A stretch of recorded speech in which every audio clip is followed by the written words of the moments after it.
Kids story studio में खुश आमदीद। आइए दिलचस्प कहानी से लुत्फ उठाएं। एक दफा का जिक्र है कि एक गांव में एक गरीब धोबी और उसकी बीवी रहते थे। धोबी घाट पर कपड़े धोने के अपने रोजमर्रा के काम के साथ साथ धोबी आसमान की तरफ देखने का लुत्फ उठाता था। एक दिन जब इसकी बीवी नहा रही थी, उसने देखा कि एक हाथी आसमान से उतर रहा है।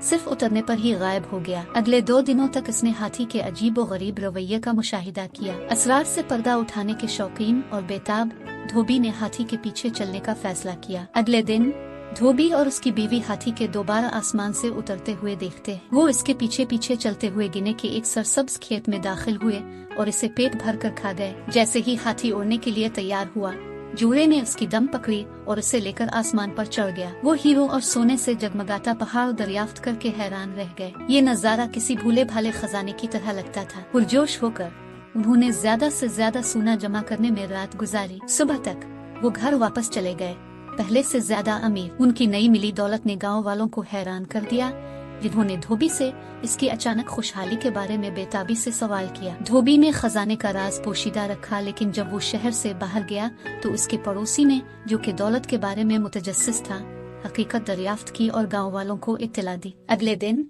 पूरा गांव धोबी की रहनुमाई में हाथी को देखने के लिए खेत में गया। हाथी जैसे ही गिने खाने लगा, गाँव वालों ने उसकी दम पकड़ ली। हाथी जैसे ही उड़ने लगा, सब ने इसकी दम पकड़ ली। धोबी ने सबसे पहले इसकी दम पकड़ी और इस तरह उसके पीछे एक लंबी कतार में पूरा गांव एक दूसरे को पकड़े हाथी के साथ उड़ रहा था। सब गांव वाले आपस में बातें करने लगे कि इतना खजाना होगा कि हम सब ला सकेंगे। किसी ने कहा कि धोबी से पूछने से बेहतर है कि आप खुद सोचें। गांव वालों में से एक ने पूछा कि कितना सोना है। धोबी खजाने के लालच में गांव वालों के साथ चला गया था। दम छोड़ते हुए इसने हाथों के जाविये से कहा। इतना कहने का वक्त था कि सब जमीन पर गिर पड़े और हाथी आसमान पर उड़ने लगा। खुशी के साथ गाँव वालों को उनके लालच की सजा दी गई।